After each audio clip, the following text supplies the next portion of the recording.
আমার পিছনে ছুটি আসছে। ও যখন ছুটি আসতেছে তো একদম মানে বিদ্যুৎ যেমন আসে ঠিক ওই রকম বাসের গায়ে ধাক্কা খেলো, খেয়ে মানে ৩-৪ হাত ওই ভোল খেয়ে উল্টে ওই ধারে পড়ে গেল। নমস্কার বন্ধুরা, আমরা এই মুহূর্তে রয়েছি সুন্দরবন। আমরা এমন একজন মানুষের সঙ্গে কথা বলবো, তিনি বেশ কয়েকবার বাঘের মুখোমুখি হয়েছেন। প্রথমে জেনে নেব আপনার নাম। আমার নাম বিষ্ণুপদম স্পিকিং। আপনি তো নিয়মিতভাবে সুন্দরবনের জঙ্গলে যান এবং বেশ কয়েকবার বাঘের মুখোমুখি হয়েছেন। আমাদের এই আন্দারমানি একটা ছোট খাল, সেই খালটাই আবার বাবু ওই দিন জুয়ার ওই কাঁকড়া ধরতেই গেছেন তখন। জল হয়নি, তাহলে এবারে এক কাজ করি, এখানে ভাত হয়ে গেছে তো ভাতটা খাই না। ভাত খেলাম, খেয়ে তখন গরম ভাত খেয়ে ঘুম ঘুম পাচ্ছে। ভূপতি ছিল তখন আমার সাথে, ভূপতি। আচ্ছা, ওরা আমি ঠাকুরদারা বলে ডাকতাম, একটা বয়স্ক লোকের ভাব দেয় না। তা ওরা আমি বলছি, আমি ঠাকুরদা আমি একটু ঘুমাচ্ছি বল। হ্যাঁ, কতজন আছেন? আমরা তিনজন। তিনজন। বাংলার নৌকায়, পাশি নৌকায় তিনজন, দোনের নৌকো। দোনের ওই ও বলছে তাহলে তুমি যদি ঘুম পাই তো একটু ঘুমার লাও, আমি তো দেরি আছে। শুয়েছি, তাই আমি ঘুম পড়েছি। এবারে ওই বাঘ তখন কি করছে আমাদের দেখে, ভিতরে হাঁটছে, টুকটাক টুকটাক করে শব্দ হচ্ছে। ভূপতিতে আমার ডাকছেন। তারপরে জল হয়ে গেছে খেমন দেওয়ার মতো, তখন আমার বলছে ঠাকুরদা ওঠো, এইবার যাই দেখি। উঠেছে, উঠে আমি যখন ফিরা তুলেছি তখন আমার বলতে গেলে তুমি ডান ধার দিয়ে নৌকাটা ঘুরিয়ে আনো, বাম ধার দিয়ে ঘোরা। আমি কেন? তখন বলতে গেলে এখানে কি একটা শব্দ হয়েছে। আচ্ছা, তো আমি যথারীতি ওর কথা শুনে আমি নৌকাটা সেইভাবে ঘোরালাম, ঘুরিয়ে।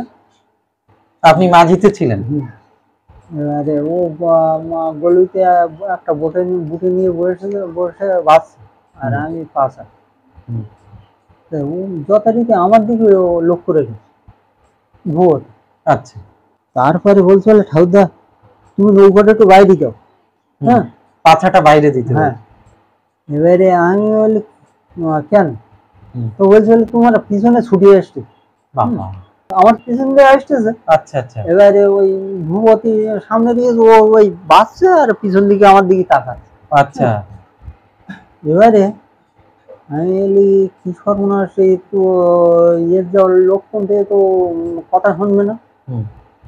ওই সময়টা আমি ঠাকুরের নামও নিতে আমি নেই, জুয়ারের সময় দোনটা ফেলবো, ঠাকুরের নামটা নেই। এই বলে আলিশি করে আমি বসেছিলাম। থাকার পরে ও যে ওই ঘটনা ঘটাচ্ছে, তারপরে আমি উঠেছি। উঠে দাঁড়িয়ে আমি লক্ষণ ভালো না, এই আসি যদি আমার ধাক্কা মারি ফেলি দেয় আমার কিছু করার নেই। একটা গমু গাছ এরকম আর হয়ে আছে খালের সাইড। কি বলি আর, মানে ও যখন ছুটি আসতেছে তো একদম মানে বিদ্যুৎ যেমন আসে ঠিক ওই রকম। বাবা, পাঁক ছিল তো চরে, তাও সেখানটা একটু মাটিটা শক্ত। আচ্ছা, তা ওই গাছের গায়ে ধাক্কা খেলো, খেয়ে মানে ৩-৪ হাত ওই ভোল খেয়ে উল্টে ওই ধারে পড়ে গেল। বাঘ পড়ে গেল? হ্যাঁ, গাছের গায়ে ধাক্কা খেয়ে। ও, মানে আপনার দিকে যেহেতু দৃষ্টি ছিল, ওর ওই গাছের দিকে অত তাকানোর না, ওর গাছের খেয়াল ছিল না, দৃষ্টি ছিল না। এবারে গাছের গায়ে ধাক্কা খেয়ে যখন ভুল খেয়ে যখন পড়ে গেছে, আমি বলি এবার আমার উঠতে হবে। আমি তখন উঠে দাঁড়িয়েছি, দাঁড়িয়ে নৌকাটা যথারীতি আমি খালের মধ্যে দিয়ে আমি সোজা করে চালিয়ে যা, মানে বড় জায়গায় বেরিয়ে যাচ্ছে। আর ভূপতি তো তখন খুব জোর বাঁচছে, ওখান থেকে উঠেছে, উঠে একদম আমার পাশে এসে দাঁড়াই।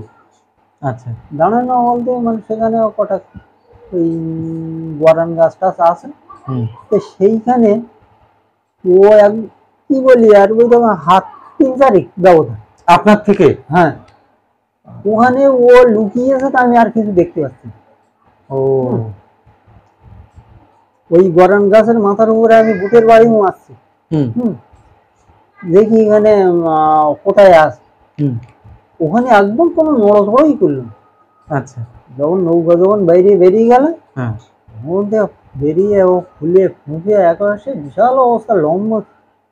এমনিতে যখন ওরা শিকারে বসে তখন কিন্তু ওই যে 2.5 হাত হবে, মানে গুটিয়ে রাখে, গুটিয়ে রাখে। ওই বিড়ালগুলো যেমন না, ঠিক ওই রকমই। তারপর যখন যখন আক্রমণ না করতে পারলো, তখন অন্তত 5-6 হাত লম্বা হয়ে গেল। হ্যাঁ, তার শিকারটা ঠিক এইরকম বডিটা। তা আমার মানে যতক্ষণ দেখতে পেয়েছে বড় নদীতে তখন বেরিয়ে গেছে, যতক্ষণ আমার দেখতে পেয়েছে ততক্ষণ ওই খালের ওই মুখে ওইখানে দাঁড়িয়ে ও যে কি গর্জন করছে আর সমান ওই যে নীলে চোখ পাকাচ্ছে। তখন আপনারা একটু বড় নদীর দিকে চলে গেছেন। নদী বলতে সেই নদীটা মানে পাথরের নদী, মানে অনেক বড় নদী।